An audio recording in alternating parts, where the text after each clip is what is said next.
ఈ వీడియో మాత్రం మీరు పూర్తిగా చూడండి, మీకు డెఫినెట్గా అయితే యూజ్ అయితే అవుతుంది. ఇక్కడ మెయిన్గా మన కాన్సెప్ట్ ఏంటంటే, ఇప్పుడు మీ బంధువులకు కానీ ఇలాంటి విషయాలు అయితే అస్సలు చెప్పకండి. ఒకవేళ చెప్పాల్సిన పరిస్థితి వస్తే అబద్ధాలు మాత్రమే చెప్పండి. ఎందుకు చెప్తున్నానో ఈ వీడియో మాత్రం మీరు పూర్తిగా చూస్తే మీకు డెఫినెట్గా అయితే అర్థమైతే అవుతుంది.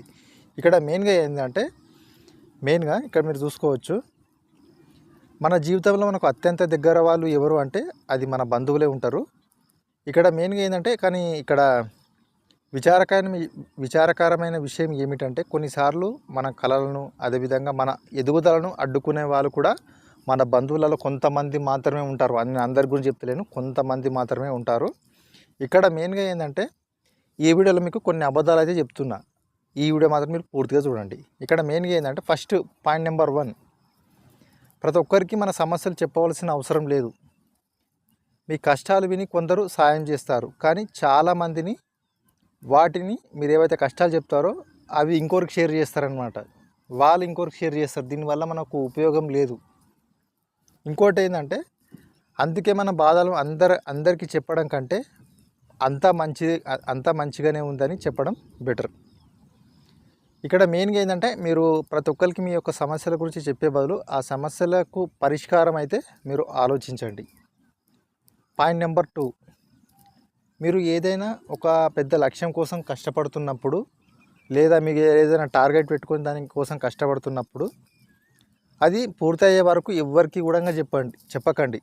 ఎందుకంటే కొందరు మీ యొక్క టార్గెట్ మీరు ఏదైతే టార్గెట్ చేస్తారో, లేకుంటే మీరు ఏదైతే గోల్ పెట్టుకున్నారో కొంతమందికి అది నచ్చదన్నమాట. ఎందుకంటే మీ గోల్స్ని మీరు ఏదైతే గోల్స్ పెట్టుకున్నారో వాటి గురించి ఎక్కిరిస్తారనమాట. మీతోటి కాదు, నీతోటి శాత కాదు అని ఏదో ఒకటి చెప్తుంటారనమాట. అదేవిధంగా మీ యొక్క సెల్ఫ్ రెస్పెక్ట్ని కూడా తగ్గిస్తారనమాట ఇలాంటి వాళ్ళు. కాబట్టి రిజల్ట్ వచ్చేంత వరకు కూడా మీరు ఎవ్వరికి కూడా చెప్పకండి. మీరు ఏ పని చేసినా కానీ, మీరు ఇల్లు కట్టినా కానీ, ఏది కట్టినా కానీ, లేకుంటే మీరు ఏదైనా చేయాలనుకున్నా కానీ, ఎలాంటి పని కూడా కొంతమంది బంధువులకు మాత్రం చెప్పకండి. ఇంకోటి ఏంటంటే, పాయింట్ నెంబర్ 3, మీ దగ్గర కొంత డబ్బు ఉందనుకోండి, అది అందరికీ తెలియజేయాల్సిన అవసరం లేదు.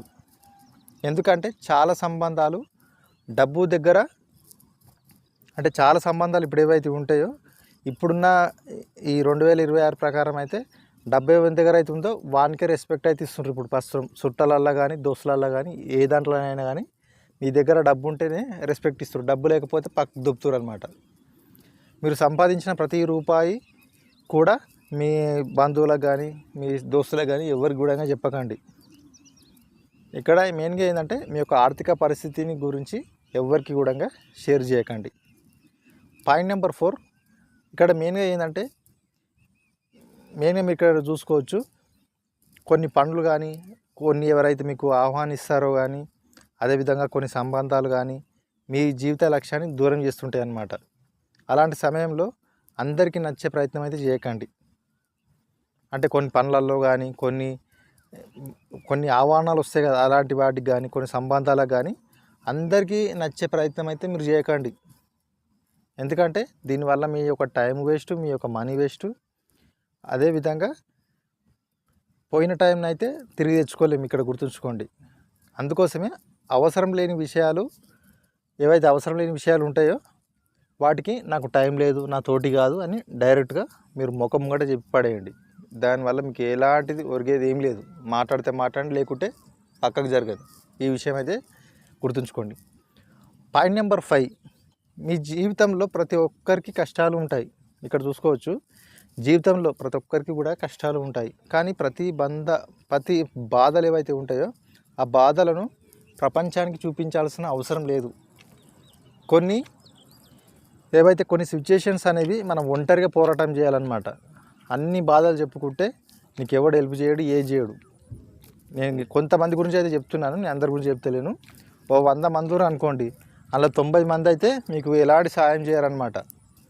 అందులో ఏదో 10 మంది చేస్తుండొచ్చు, బట్ అందరికీ చెప్పాల్సిన అవసరం లేదనమాట ఇక్కడ. ఇంకోటి ఏంటంటే, మెయిన్గా ఇక్కడ గుర్తుంచుకోండి, ఈ అబద్ధాలు ఎవరిని మోసం చేయడానికి కాదు. ఇప్పుడు నేను చెప్పేటివి కూడా ఎవరిని మోసం చేయడానికి కాదు. మీ యొక్క టార్గెట్స్ కానీ, అదేవిధంగా మీ యొక్క ప్రశాంతతను కానీ, మీ భవిష్యత్తును కాపాడుకోవడానికి ప్రతి విషయాన్ని అందరితో పంచుకోవడం, అందరితో షేర్ చేసుకోవడం సరైన విధానం కాదని నా యొక్క అభిప్రాయం. కానీ కొన్ని విషయాలు మీ గుండెలో ఉంటేనే విలువ పెరుగుతుందన్నమాట. ఇక్కడ మెయిన్గా ఏంటంటే మీరు సైలెంట్గా ఉండండి. మీ యొక్క ఏదైతే మీ యొక్క టార్గెట్ అయితే రీచ్ అయితే అవుతుందో అప్పుడు చెప్పండి. రీచ్ అయిన తర్వాత, రీచ్ కాకముందే మీరు చెప్తే మిమ్మల్ని ఎక్కిరించేటోళ్ళు ఉంటారు, మీతోటి అవుతుందా కాదా అని మిమ్మల్ని దించేటోళ్ళు కూడా ఉంటారు అనమాట. అందుకోసమే చెప్తున్నా. బట్ ఈ వీడియో మాత్రం మీకు నచ్చింది అనుకుంటున్నా. సెలెక్ట్ చేయండి. Thank you for watching this video.